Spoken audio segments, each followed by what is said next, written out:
Hello बच्चों, आज जो हम टॉपिक कर रहे हैं इलेक्ट्रोकेमिस्ट्री का उसको कंटिन्यू करते हैं। देखो अब इसमें नेक्स्ट टॉपिक है टाइप ऑफ इलेक्ट्रोड्स।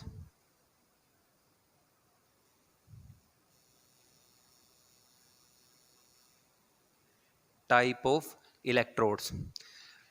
अब सबसे पहले है इसमें केस है गैस इलेक्ट्रोड का।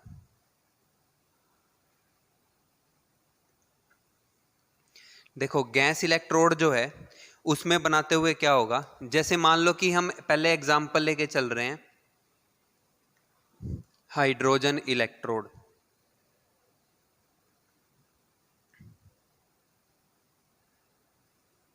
तो इसके लिए हमने पढ़ा भी था कि आप कंटेनर लेंगे, कंटेनर के अंदर यहाँ पे HCl लेंगे, ठीक है। मैं कंसंट्रेटेड 1 मोलर HCl लेके चल रहा हूँ, ठीक है। और फिर इसके अंदर मैं इलेक्ट्रोड डिप कर रहा हूँ ऐसे, यहाँ से इलेक्ट्रोड यहाँ से हम हाइड्रोजन गैस को पास कराएंगे, ठीक है। ये मेटेलिक वायर है,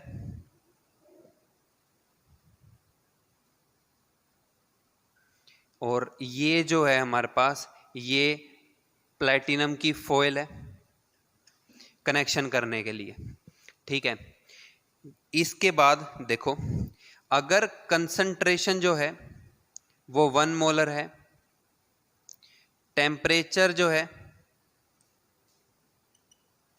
वो 25 डिग्री सेल्सियस है, प्रेशर जो है अगर वो 1 atm है, तो इस टाइम पे जो इलेक्ट्रोड है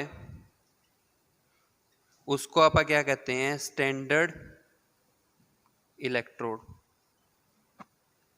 इलेक्ट्रोड को क्या कहेंगे, स्टैंडर्ड इलेक्ट्रोड। अब देखो ये हमारे पास हाइड्रोजन इलेक्ट्रोड का एग्जांपल है, कंसंट्रेटेड 1 मोलर सॉल्यूशन है।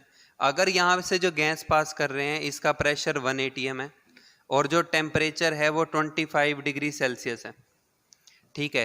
तो इसको हम इस टाइम पे कहेंगे स्टैंडर्ड हाइड्रोजन,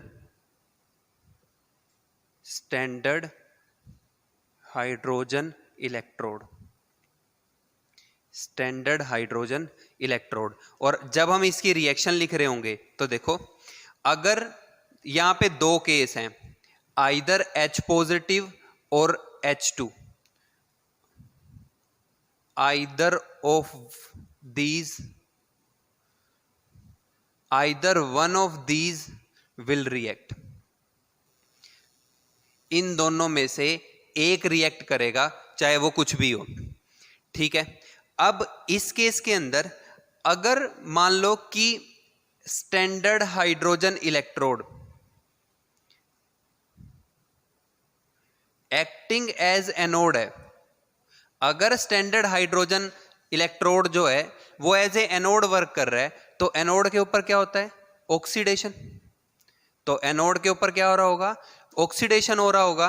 तो अब H प्लस और H2 में से ऑक्सीडेशन किसके ऊपर हो सकता है, H2 पे। देखो H प्लस के पास क्या है, नो इलेक्ट्रॉन, तो इसके पास कोई इलेक्ट्रॉन नहीं है, तो इसके ऊपर क्या होना चाहिए भाई, रिडक्शन होना चाहिए, ठीक है। बट यहां पे ऑक्सीडेशन किसके ऊपर होगा, H2 के ऊपर। तो H2 कन्वर्ट होके 2 H प्लस बनाएंगे और साथ में क्या निकलेंगे, 2 इलेक्ट्रॉन। तो जब standard hydrogen electrode acting as anode होगा तो ये रिएक्शन होगी वहां पे, ठीक है। इफ एक्टिंग एज एनोड, ठीक है। अब if standard hydrogen electrode is acting like cathode, अगर ये एज ए कैथोड वर्क कर रहा होगा तो उस टाइम पे क्या होगा, reduction.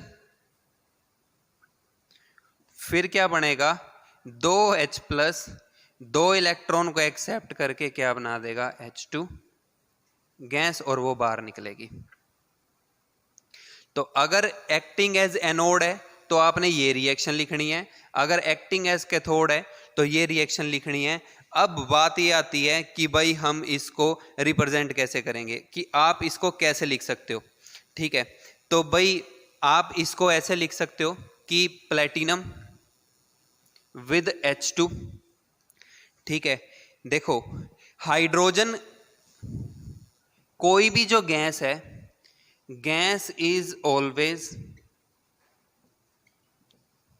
Written with electrode. Gas को हमेशा किसके साथ लिखोगे? इलेक्ट्रोड के साथ। तो H2 PtH2 ये क्या कर रहा है? H+।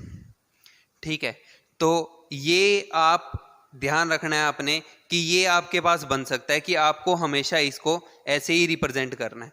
ठीक है, अब इसके बाद अगर जो हमारा इसके अलावा और कोई एग्जाम्पल आ जाता है, तो अगर वो मान लो कि आपको ये कह दे कि इफ ये स्टैंडर्ड हाइड्रोजन इलेक्ट्रोड है भाई, ये उसकी रिएक्शन है, ये आपने ध्यान रखनी है। तो अगर मान लो कि वो हमारे को ये कह दे कि क्लोरीन इलेक्ट्रोड है अपने पास,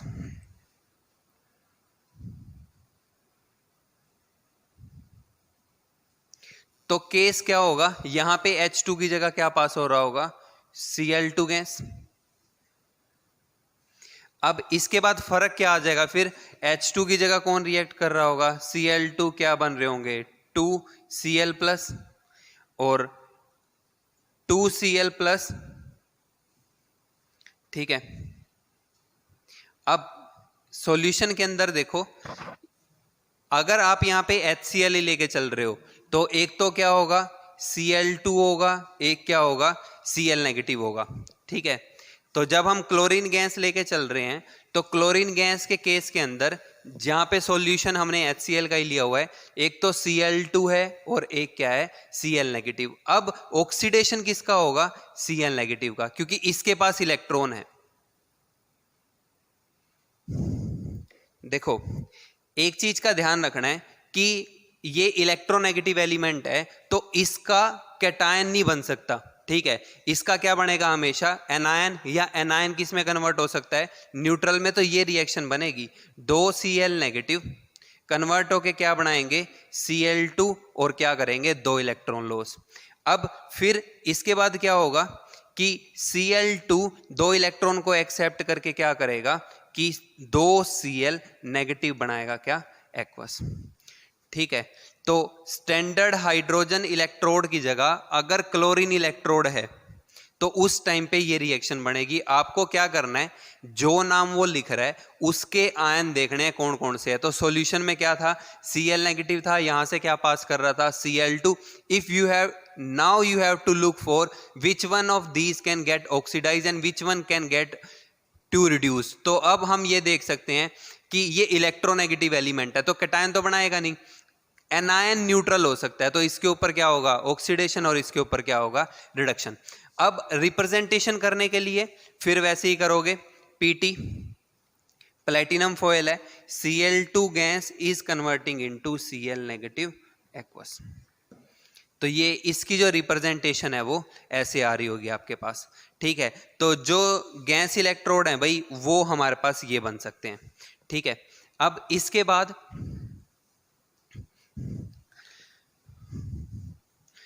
सेकंड जो है वो हमारे पास मेटल मेटल आयन इलेक्ट्रोड है।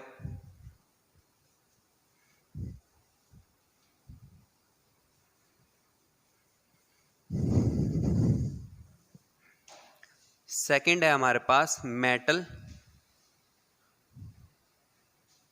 Metal ion electrode, metal ion electrode. इसके केस के अंदर मान लेते हैं कि यहां पे हमने जिंक सल्फेट का सॉल्यूशन लिया और मैंने यहां पे जिंक की रोड को डिप कर दिया, तो ये हो गया मेटल और ये हो गया मेटल का आयन। देखो जब ये टूटेगा तो क्या बनाएगा? Zn+2 बनाएगा और साथ में क्या बनेगा? SO4 2-। तो मेटल मेटल आयन इलेक्ट्रोड। तो ये एग्जाम्पल है किसका? मेटल मेटल आयन इलेक्ट्रोड का। ये हम पहले पढ़ चुके हैं सारा कि मेटल के चारों तरफ क्या आएंगे? कैटायन आएंगे। तो ये हमने पहले पढ़ा था कि मेटल के चारों तरफ क्या आते हैं, मेटल के कैटायन। और यहाँ पे आपने एक चीज का ध्यान रखना है कि कोई भी जो मेटल है, मैं जिंक का एग्जांपल नहीं, मैं स्टैंडर्ड केस लिख रहा हूं, metal solid is in equilibrium with metal plus n charge and साथ में एन इलेक्ट्रॉन। ठीक है, किसी भी मेटल आयन इलेक्ट्रोड का एग्जांपल आ जाए तो you have to look for that equilibrium. आपको हमेशा क्या करना है, ये इक्विलिब्रियम बना के रखना है। Then if reduction is occurring on that electrode, अब देखो अगर इस इलेक्ट्रोड के ऊपर रिडक्शन हो रहा है तो रिडक्शन की रिएक्शन कौन सी बन रही है, बैकवर्ड। भाई मेटल हाई चार्ज से किस में कन्वर्ट हो रहा है, जीरो में, इलेक्ट्रॉन गेन हो रहे हैं। ठीक है, तो इफ रिडक्शन इज अकरिंग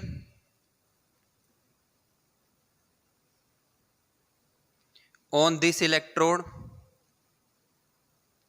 अगर इस इलेक्ट्रोड के ऊपर रिडक्शन हो रहा है देन राइट बैकवर्ड रिएक्शन। तो फिर क्या लिख दोगे आप, backward reaction that is m plus n electron will convert into m solid. तो भाई अगर रिडक्शन हो रहा है तो उस केस के अंदर आप क्या करोगे, बैकवर्ड रिएक्शन लिखोगे। If oxidation is occurring, if oxidation is occurring on this electrode, अगर इसके ऊपर क्या हो रहा है, ऑक्सीडेशन हो रहा है, तो फिर क्या लिखोगे, forward reaction. Then you will write forward reaction that is metal solid will lose electron and will change into some oxidation state ion। ठीक है, तो कोई भी एनी मेटल आयन इलेक्ट्रोड का एग्जांपल आ जाए, किसी भी मेटल आयन इलेक्ट्रोड का एग्जांपल हो, you will look for that equilibrium. आप ये इक्विलिब्रियम बनाओगे। Then if this electrode is acting like anode, अगर ये इलेक्ट्रोड एनोड कर रहा है, अगर मान लो ये एनोड काम कर रहा है, ऑक्सीडेशन, या ऐसे भी लिख सकते हो कि एनोड, कि भाई या तो ऑक्सीडेशन हो रहा है या एनोड एक्ट कर रहा है, तो फॉरवर्ड रिएक्शन लिख दो। अगर ये जो इलेक्ट्रोड है ये कैथोड एक्ट कर रहा है तो आप क्या करोगे, बैकवर्ड रिएक्शन, और फिर उस टाइम पे आप ये रिएक्शन लिख दोगे। आप इसमें जितने भी एग्जाम्पल हैं सब लिख सकते हो। ठीक है, इसके अंदर कोई भी एग्जाम्पल आ सकता है, सबका जो बेसिक प्रिंसिपल है वो यही है। अब देखो जो थर्ड टाइप है इलेक्ट्रोड की,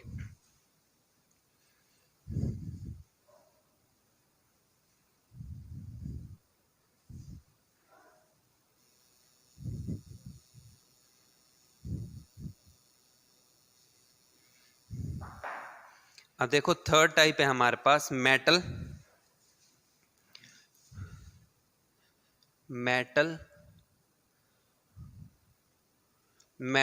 insoluble salt, metal insoluble salt, salt anion,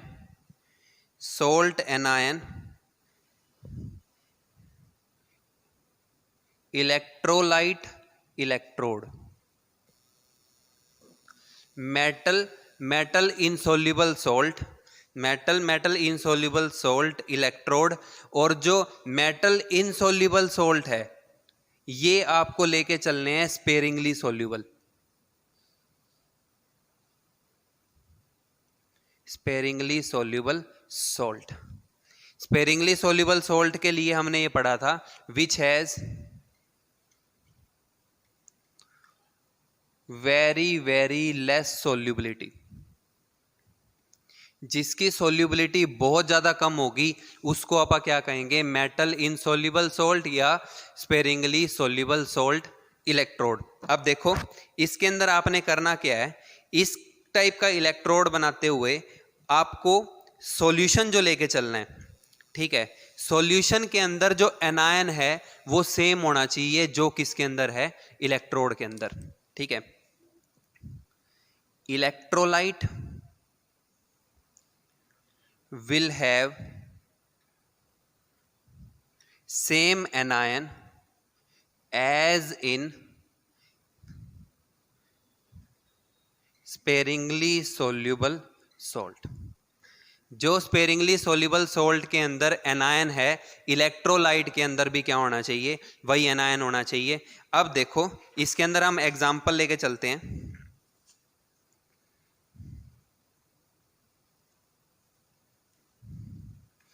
example है सबसे पहले हमारे पास कैलोमल इलेक्ट्रोड,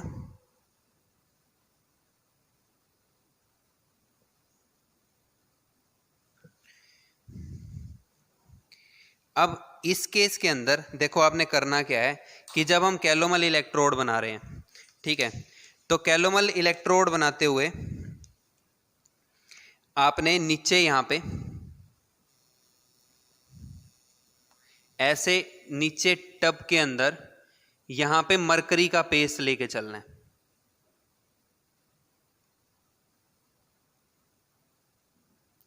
नीचे होगा यहां पे मरकरी लिक्विड। इसके बाद यहां पे हम स्पेरिंगली सोल्यूबल सोल्ट लेके चलेंगे, ये होगा Hg2Cl2, ये होगा हमारे पास स्पेरिंगली सोल्यूबल सॉल्ट, ये स्पेरिंगली सोल्यूबल सॉल्ट होगा यहां पे।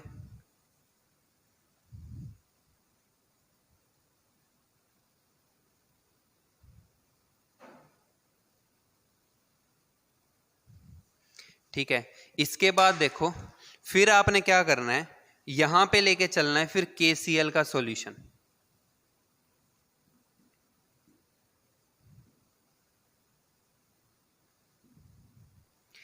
Cl negative is common with anion of sparingly soluble salt। जो एनायन है वो कॉमन होगा किसके साथ, स्पेरिंगली सोल्यूबल सॉल्ट के साथ।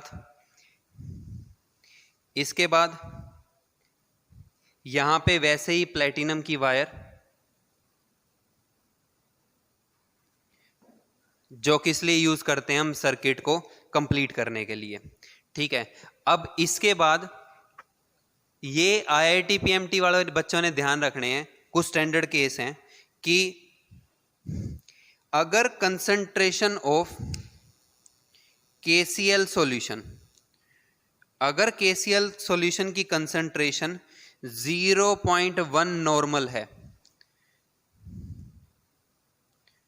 अगर concentration of KCl solution 0.1 normal है तो जो रिडक्शन पोटेंशियल होगा, जो रिडक्शन पोटेंशियल है वो 0.3338 वोल्ट आएगा। भाई अगर कंसंट्रेशन KCl सॉल्यूशन की, जो KCl सॉल्यूशन है इसकी कंसंट्रेशन 0.338 वोल्ट है, सॉरी कंसंट्रेशन 0.1 नॉर्मल है, तो जो पोटेंशियल है वो कितना आएगा, 0.3338 वोल्ट। अब इसके बाद अगर कंसंट्रेशन 1 नॉर्मल है then the potential is 0.28 volt, तो उस टाइम पे पोटेंशियल कितना आएगा, 0.28 वोल्ट। और अगर सैचुरेटेड है,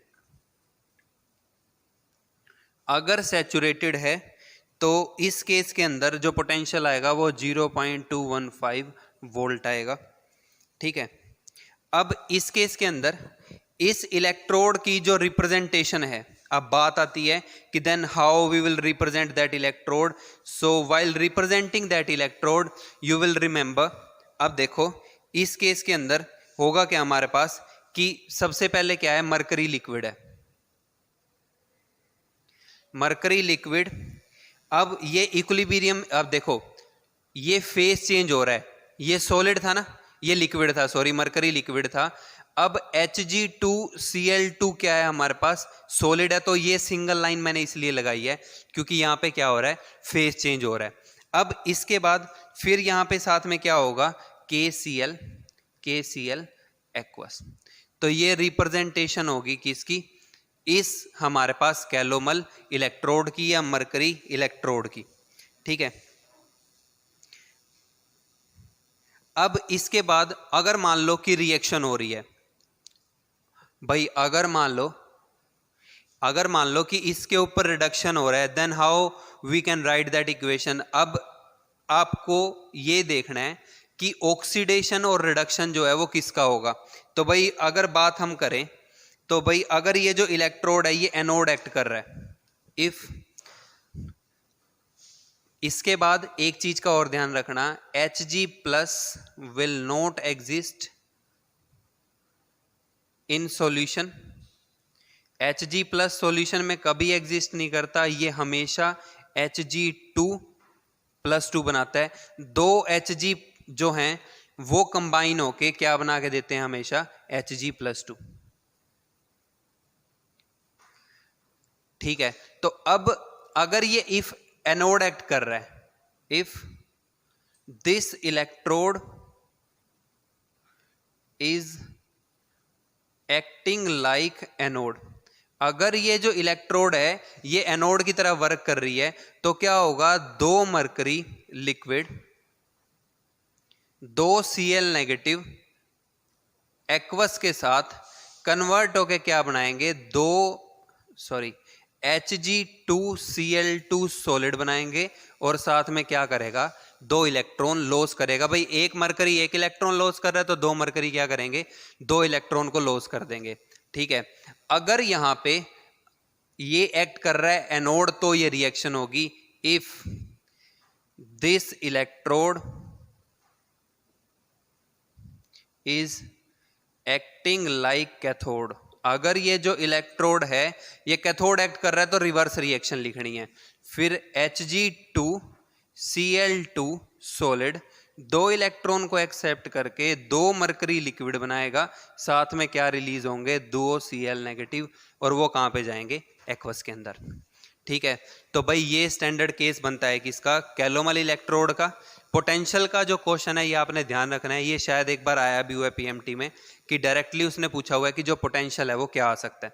अब बात ये आती है, इसमें से ना एक क्वेश्चन और ये बन सकता है कि भाई हम स्टैंडर्ड, इसको स्टैंडर्ड क्यों यूज करते हैं। ठीक है, कि वाई, अब पॉइंट ये है why in certain cases calomel electrode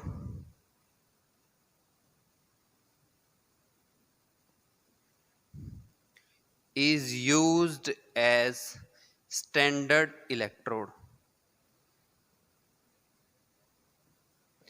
to measure potential of other। किसी और का पोटेंशियल मेजर करने के लिए क्यों हम कैलोमल इलेक्ट्रोड को कई जगह पे स्टैंडर्ड यूज करते हैं। देखो, सबसे पहला case,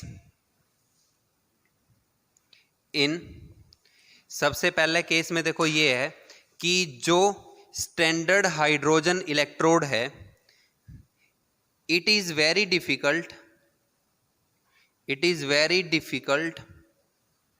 to maintain one normal HCl या वन मोलर HCl। एक मोलर HCl को मेंटेन करके रखना ही मुश्किल है, क्योंकि देखो कंटेनर साइड से क्या होता है, ओपन होता है।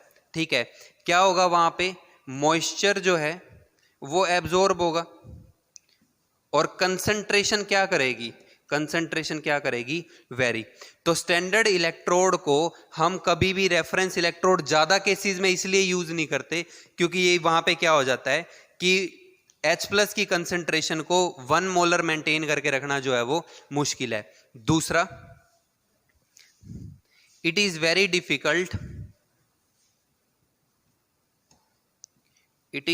डिफिकल्ट